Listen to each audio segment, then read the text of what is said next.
Well, welcome back, ladies and gentlemen. I hope you had a pleasant lunch. The next session is going to be an examination of a topic which has already been raised indirectly by discussion among members of the audience and questions to previous speakers, as well as by the speakers themselves. And that is, what about the Western governments in this situation? What are their policies? We've heard some of those policies criticised with great vigour by Lord Alton. And how do we explain those policies? We heard that being discussed in response to a question by two members of the last panel. And it is, of course, a great importance as to why Western governments have, at least as I see it, been surprisingly passive in relation to very disturbing evidence of religious persecution. It is, of course, interesting that they should be passive in relation to persecution of any kind, persecution, whether it's persecution of another religion like Islam, or persecution of people who are non-religious but defined in some other way, like gay people in Iran or Uganda. But it may be particularly interesting as to why they are so passive in relation particularly to Christian persecution. Christians are the most persecuted group, I think, in the modern world of religions.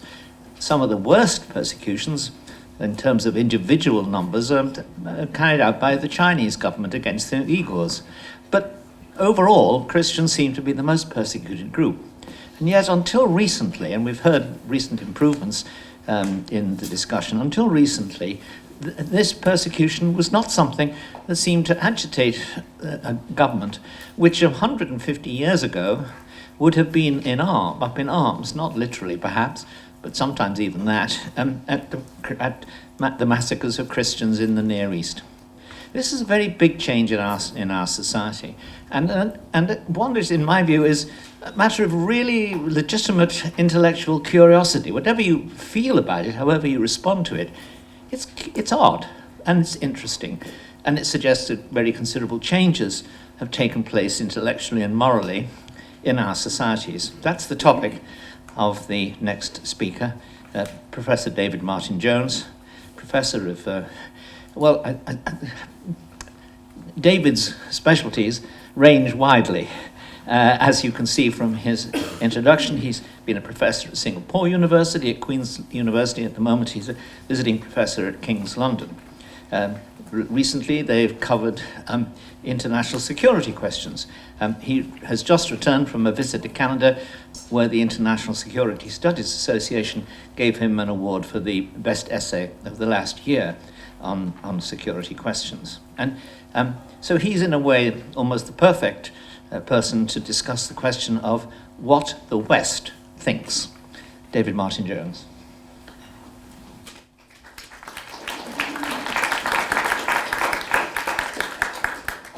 Thank you.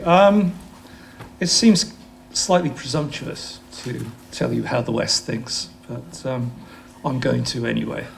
And I think we can trace what was said this morning, our extraordinary indifference to religion. It is quite astonishing, given that if we were standing around here, wouldn't be in here, at the Renaissance. No one would have imagined that by 2019, more than half the population would say they have no religion, and amongst those that do, only 50% considered themselves Anglican, given that at the time of the judicious Hooker, England conceived itself as an ecclesiastical polity. Those figures are apparently from, according to my research assistant, from the 2017 British Social Attitudes Survey. During the Renaissance itself, there would have been 100% religious people ascribing to some version of Christianity. And it could be a problem, obviously, if you were a Jesuit in 1590s London. Yet the falling away from our Christian heritage really begins with the Renaissance, when it formed much of what became the West's vocabulary concerning individual freedom, humanism, political order, tolerance, and the idea of scientific inquiry freed from religious supervision. the idea of perfection even became a possibility. Neo-Platonists like Pico della Mirandola wrote in 1490s, "What a great miracle is man, the intermediary between creatures, familiar with the gods above him, so is he lord of the creatures beneath." Later, in a more scientific spirit, Francis Bacon conceived a new Atlantis, where Salomon's House, or the scientific college of the six-day work, would find out, quote, "the true nature of all things." The fact that he added in parentheses, whereby God might have the more glory in the workmanship of them, and men the more fruit in the use of them, was probably more to appease ruling religious sensibilities of the time. The scientific revolution and the 18th century Enlightenment continued the quest in a determinedly secular and atheistic vein.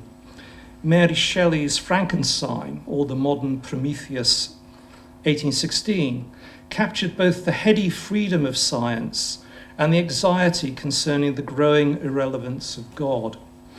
Atheism, scientific or moral, saw God and by extension religion as a delusion. Marx considered it, of course, the opium of the masses. Kierkegaard, more interestingly, who was deeply religious, "How low," he wrote in his journals of 1849, "has Christianity sunk? How powerless and miserable it has become. It is reason that has conquered." A couple of years later, Matthew Arnold heard the sea of faith's melancholy, long withdrawing roar as he stood on Dover Beach. By the end of the century, Nietzsche, Dostoevsky, and Hardy were all preoccupied by what the death of God might mean. "And who or what shall fill his place?" Hardy asked. Thus it was that the Promethean West killed God in its rationalist and increasingly ideological quest for worldly truth, enlightenment, and, that phrase that we've lived with for a number of years, the end of history. In God's place, it put a rational faith in an enlightenment project that embraced all mankind. How different to Hindu and Buddhist religions, where the notion of killing God makes no sense. Meanwhile, the idea of killing Allah, or even caricaturing his prophet, invokes a fatwa for blasphemy, like that received by Salman Rushdie in 1988, Theo van Gogh in Amsterdam in 2004, and of course Charlie Hebdo in 2011, as we heard this morning. What we in the West are left with is, in fact, what the great philosopher of religious and historical order, Eric Voegelin, called a religious defamation.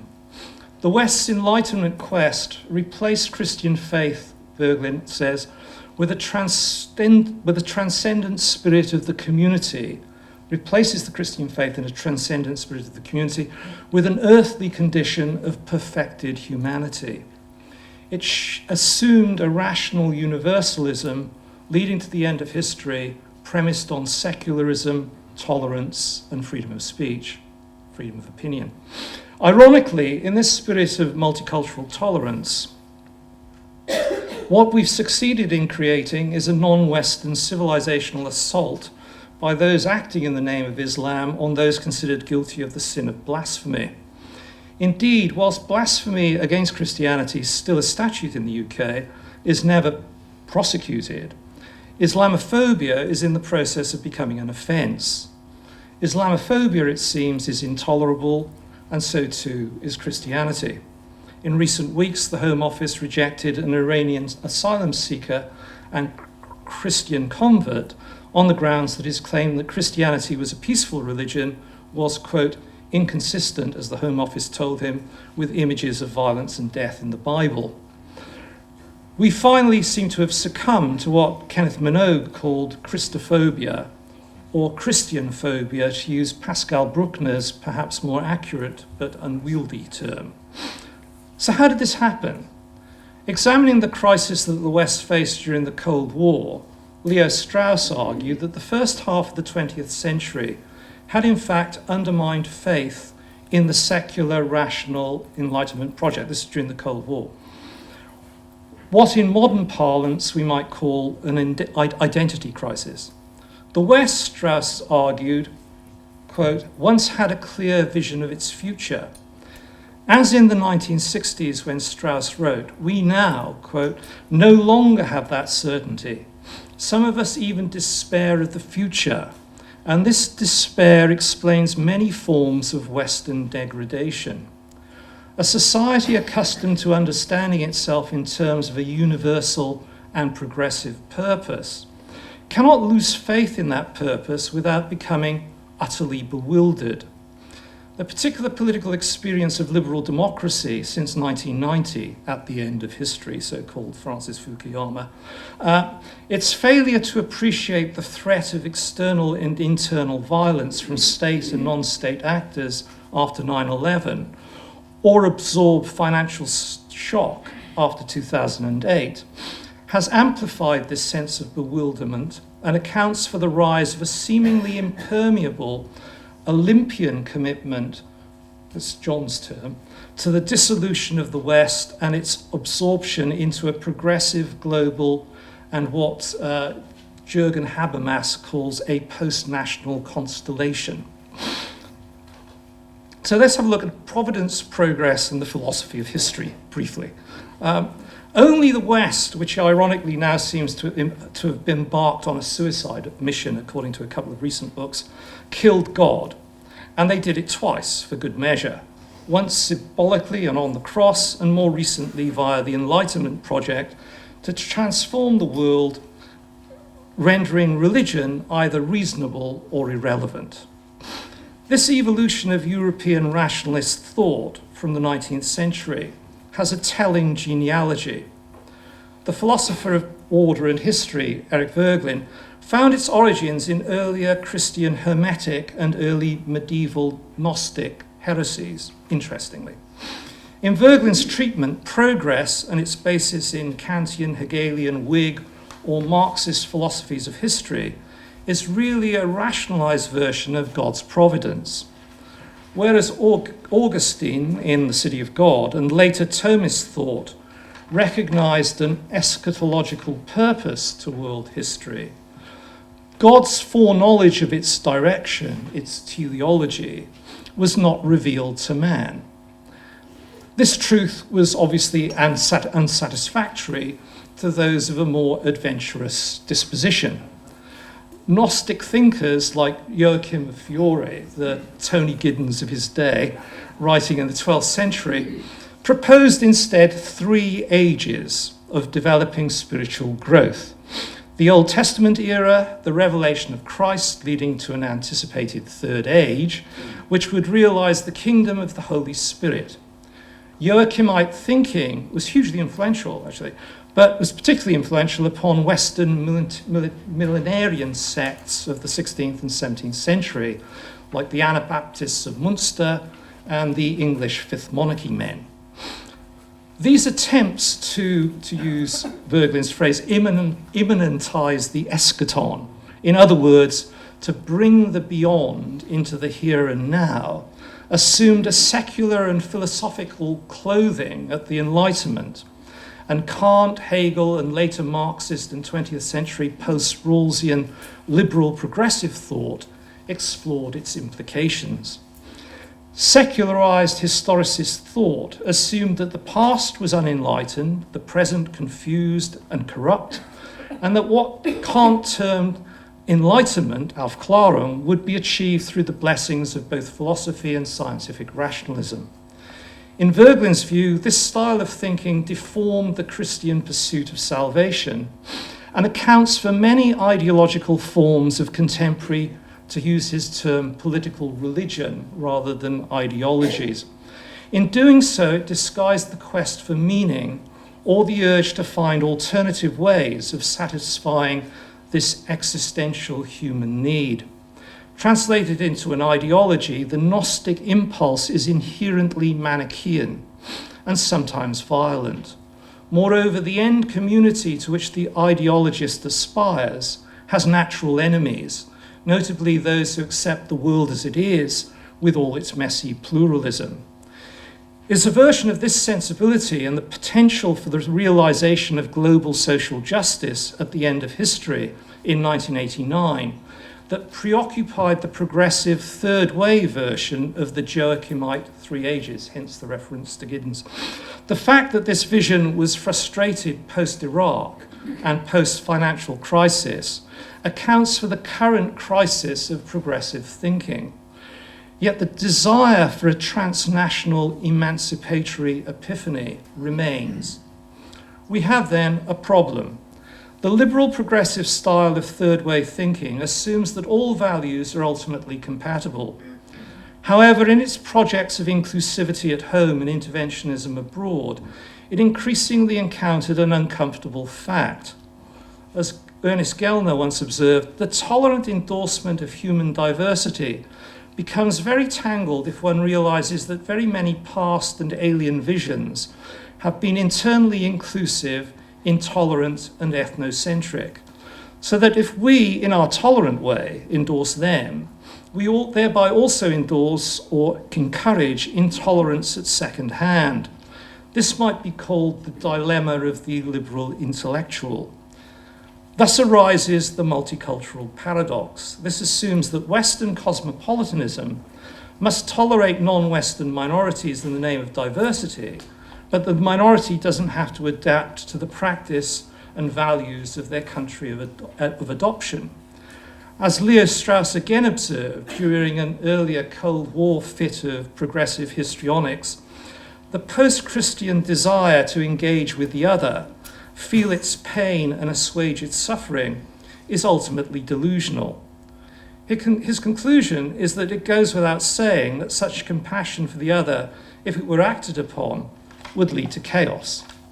As he puts it, for to say in the same breath that our sole protection against war between societies and within society is reason, and that according to reason, those societies and individuals who find it congenial to their systems of values to oppress and subjugate others are as right as those who love peace and justice, means to appeal to reason in the very act of destroying reason. However, this is precisely the project that has engaged what Bernard-Henri Lévy calls the zombie left, or the soi-disant international community over the last decade. So we go on to Olympianism and world purificationism since 9/11. An anti-Islamism characterizes new left transnational thinking about post-9/11 jihadism. Since the 1990s, leading European university departments, and in Australia as well, and America, promulgated, inverted commas, theories of world politics that afforded ideological support to non-governmental organizations and legal elites that questioned the politics of fear that they alleged Islamophobic Western governments and their security agencies promoted. Like the liberal progressivism it feeds off in order to take the end of history to its final emancipatory stage, the Olympian project prefers an imperial form of rule through supranational structures and unaccountable global forums, advancing world government by judicializing conflicts. Its central instrument, to quote Ken Minogue, is an expanding treaty commitment to human rights and in creating international criminal law. In its imperial detachment, this transnational Olympian mode deplores the violence of non-state actors like Islamic State, but empathize with their alienation, whilst condemning capitalism and the West for perpetuating the global injustices that induce such, inverted commas, resistance. It's not terrorism, it's resistance. This critique informs an emerging global movement against a Western-imposed security order and its state-based, democratically accountable institutions. As a transnational progressive movement, it also assumes the character of a political religion, a la Voegelin, emerging at the end of the Cold War as a radical rejection of the liberal democratic state order.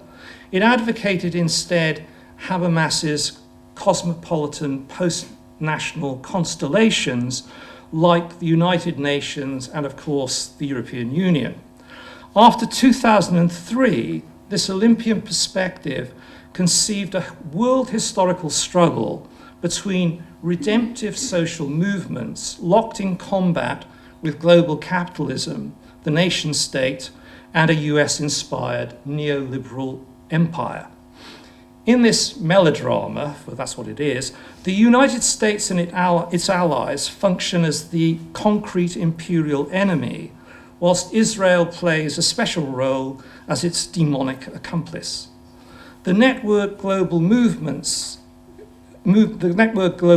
experienced a form of dark enlightenment after Iraq in 2003. Christianity, then, is collateral damage in this latest version of the dialectical struggle for emancipation. The fact that Protestantism and Catholic liberation theology, as Kierkegaard anticipated and Justin Welby apparently accepts, abandoned faith by reducing it to what Kierkegaard said called mere humanism, means that the church in the West follows in the wake of a secular progressive clerisy. It has rendered God an impotent thought, his power being only in the ethical. This explains perhaps the current Protestant indifference to the plight of those who still celebrate faith as opposed to reason in the Middle East, in Africa, and as we heard this morning, in China as well. The impotent contemporary Western Church instead tolerates the New World purificationism that contrasts a degenerate present with a utopian future. From this perspective, at the end of the Cold War, progressive Western elites had naively, or some might say cynically, if you were coming from the Olympian perspective, assumed that the liberal market state order would reshape the globe through its soft cultural and commercial power. A quarter of a century later, a liberal end of history appeared increasingly unlikely. Government bailouts of banks too big to fail revealed the limitations of the rational market, as well as the hubris of investment bankers. The crisis legitimated loose congeries of anarchist-inspired direct action groups to promote the Occupy movement. Anonymous, an international collective of anarchist-inspired activists, in its 2014 YouTube challenge to the so-called global capitalist elite, informed its fellow citizens of the world that they spread a message of, quote, true love, peace and compassion against the unsustainable order based, quote, on murder, hate, oppression and disorder that was killing the surface of the planet. We are the new world order, they declared, without irony. This anti or alter globalization movement, consisting of transnational networks of NGOs, sympathetic academics, radical pacifists, indigenous peoples, and environmental activists, seeks to overthrow Western capitalist imperium. In the early 21st century, these activists moved from the political fringes to shape mainstream international political debate. After 2011, those committed to this anti-capitalist worldview lead hundreds of activist groups and NGOs, conduct seminars and hold marches at international conferences, receive support from governments and eleemosynary institutions, enjoy various despots as their cheerleaders, and are woven into the workings of the UN and the EU. This network movement pursues an environmentally clean, culturally harmonious, politically just and sustainable world liberated from both capitalism and carbon. From this perspective, international rules will replace, quote, the chauvinist laws bounded by nationality, whilst climate and energy flows will come under transnational management. As the nation-state order weakens further, a transnational cadre of NGOs will replace it and serve as the globe's humanitarian enforcers and equalizers. The movement's ideology is thus post-democratic, to use John Fonte's term. It considers mainstream political parties and representative democratic institutions corrupt and oppressive. It favors instead a form of direct participatory action where grassroots activists raised the consciousness of the alienated and exposed the toxicity of the capitalist order. This new utopianism thus posits a world on the cusp of a globally just cosmopolitanism achieved through the efforts of communities of like-minded idealists. So liberation and resistance then in its current form. In its melodramatic interpretation of international politics, the global evil that the US-led liberal capitalist system perpetuates justifies resistance to it. Moreover, although these loosely structured groups embrace a pacifism, they nevertheless empathize with the grievances that motivate the global resistance of the Al-Qaeda or ISIL-inspired leaderless variety.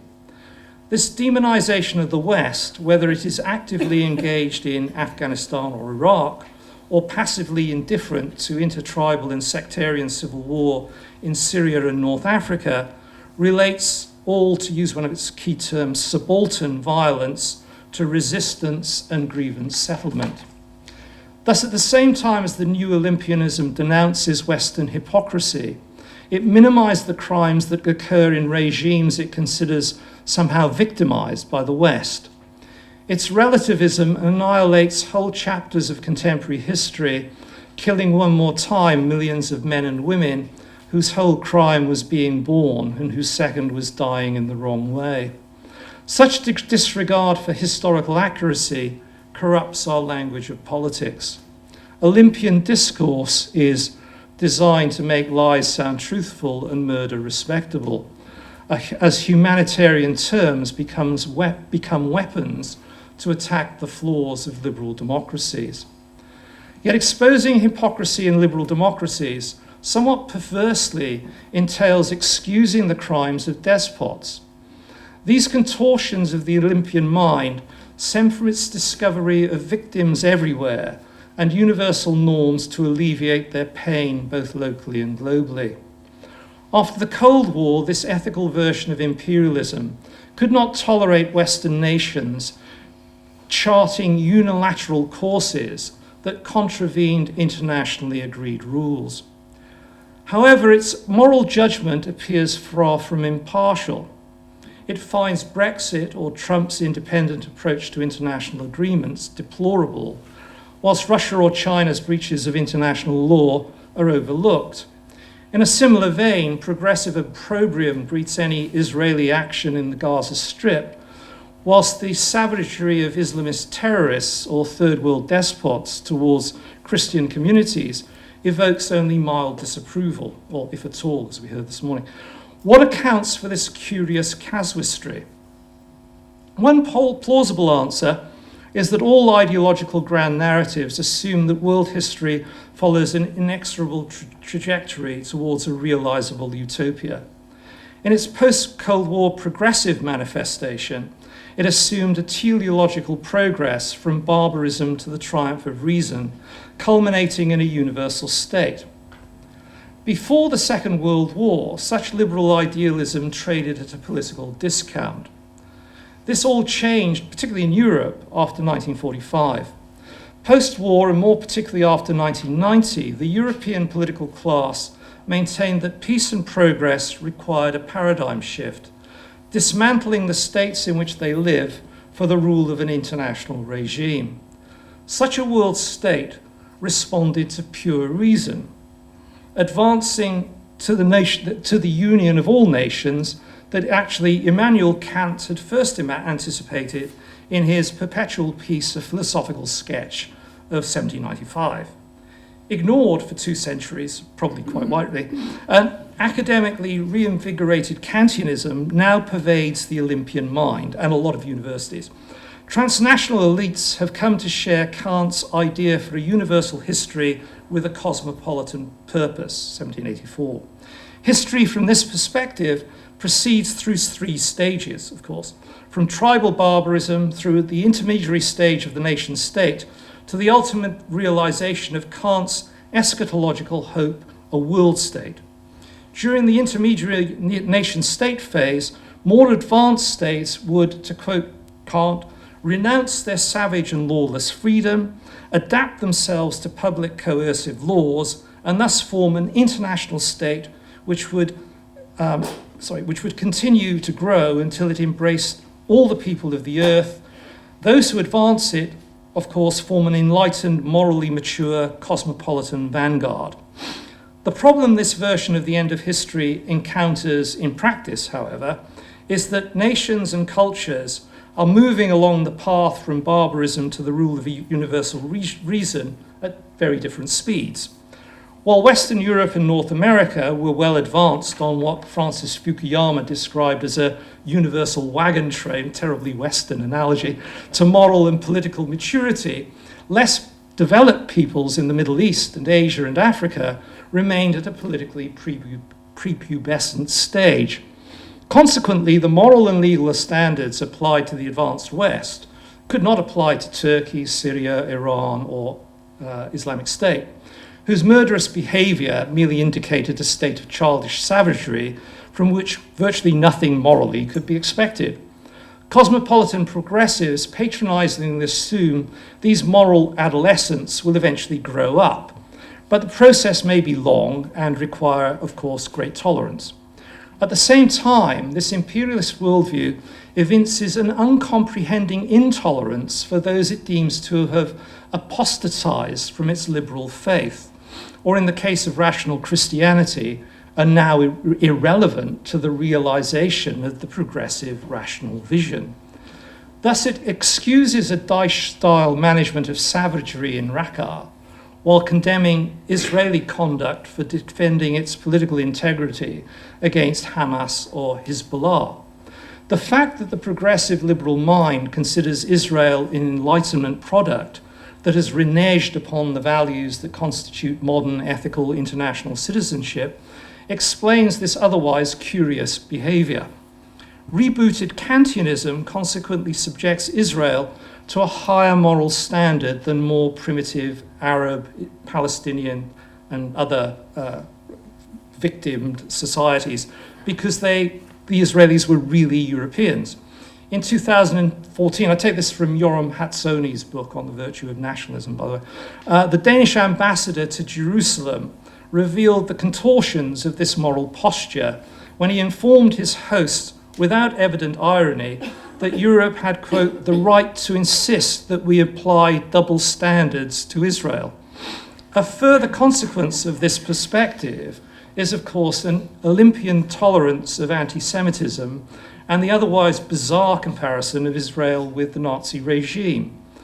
What the Israeli case demonstrates is the capacity for progressive tolerance to turn to intolerance, or in the case of Christian Middle Eastern faith communities, indifference to those who dissent from its universal emancipatory mission.